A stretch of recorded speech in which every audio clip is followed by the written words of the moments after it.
Hello, my name is Sydney Bell. Come with me as I take you on a journey through my life and semester as a future social worker. Jed Official Beats.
Starting with my parents. My parents are Lori and Ty Bell. They've known each other since they were 8 years old and then later decided to get married. My dad was in the military and took my mom around the world with him. Years later, they had my older sister, Taryn. Then 8 years later is when I came along. I was born in Arlington, Texas, March 11, 1997, where I lived for about 2 months after I was born. From there, we moved to Oceanside, California, to Okinawa, Japan, San Diego, California, and then to Atlanta, Georgia, where my dad retired after 27 years in the U.S. Marines. Growing up as a military child introduced me to diversity early. I was very used to being around people from all different backgrounds, and this has also taught me many different skills, adaptivity and independence being a few. Being a military child had its ups and downs. We often moved every 2 years. I had many new friends and got to experience different cultures. What normal 3-year-old gets to live in Japan and has visited Korea by the age of 6? It wasn't until moving to Atlanta that I was introduced to a predominantly black neighborhood and all black schools. Nor was I used to living and having the same friends as long as I'd had them. Atlanta gave me a place to call home after a childhood of moving from place to place. It wasn't until high school graduation that I decided I'd had enough of Atlanta and needed something new. I attended the Tennessee State University and enjoyed every second of it, until things started going downhill. At the time, I was a nursing major and they were losing their accreditation, along with my family being worried about me because of things happening on campus like shootings that seemed to be everywhere that I was. So I decided to put my happiness to the side and come back home to attend Georgia State University, where I also changed my major and became a social work major.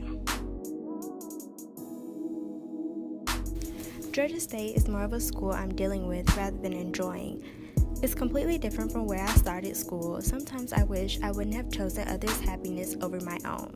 I cannot wait until graduation May 2019. I plan to move on to bigger and better things, new environments, and people as a whole. After graduating, I plan to attend graduate school to receive my master's in social work, which I'm hoping comes along with a big move out of state as well.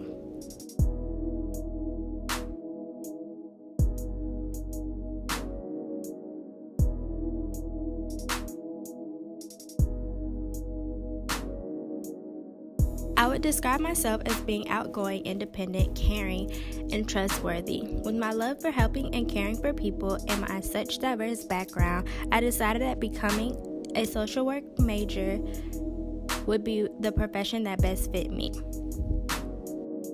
This assignment has taken me through different situations and opened my eyes to becoming more self-aware.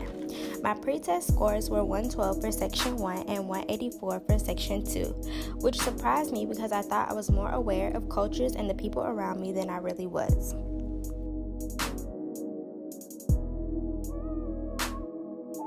Doing the dominant and subordinate assignment was the hardest for me.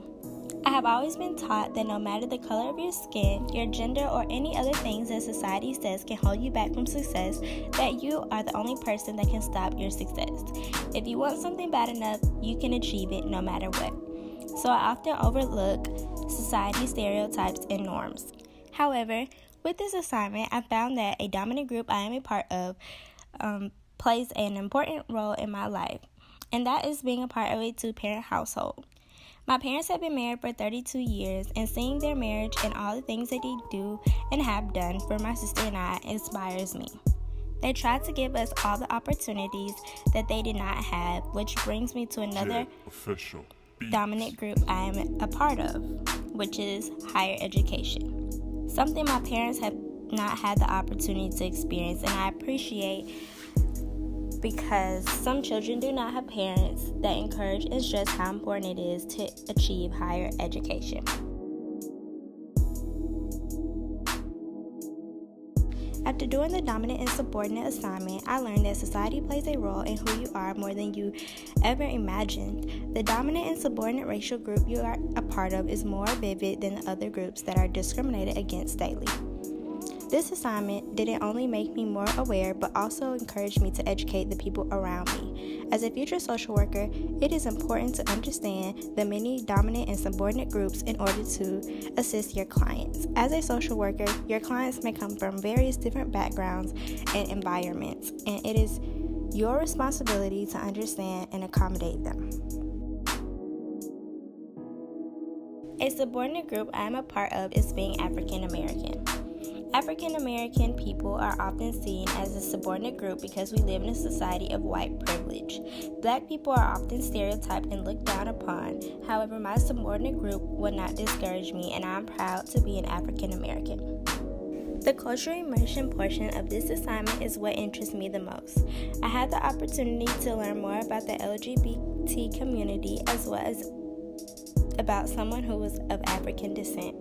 Both learning experiences that will help me as a future social worker in my interaction of the LGBT community and people from diverse backgrounds. Before my interaction with a good friend for my cultural immersion interview about the LGBT community, the LGBT community was not something I had a lot of knowledge about, but it did not bother me much. I did not have any problems or prejudiced views against them. They were people just like I was. With this assignment, it even made me realize that I do not see my friend for who he really is because I'm so used to him being the person that I met years ago. As a future social worker, it is important to recognize the way people choose to live their life as well as recognize the way they would like to be seen in society. Even though this community is progressing throughout society, it is important that a social worker advocates for them in promoting equality universally. After learning about many different topics, racism, ageism, adultism, discrimination, and many other, along with the importance of the 10 social work ethics and values, I have knowledge of numerous new things. After taking the post-test and scoring relatively high over the course of 4.5 months, I was very impressed with my improvements. I scored 131 on the first section and 266 on the second, both being level 4. In conclusion, this assignment has made me more aware, not only of myself, but everything going on and happening around me. In my opinion, intertwining our background and past events of growing up and where we came from made this project even more enjoyable. It opened my eyes to situations and events that happen every day that get overlooked because you do not feel as though they pertain to you, but they really do. The skill development assignment was also a great touch to this project. It allowed me to see my growth in not only the pre and post tests, but the class as a whole, and even my understanding of the 10 social work ethics and values. I understand how selfless I must be as a future social worker and able to really understand different situations of my clients. This was only the beginning of many skills and important aspects of social work I must grasp in becoming an outstanding social worker and advocate of the community. I'm very excited to continue this journey as a future social worker.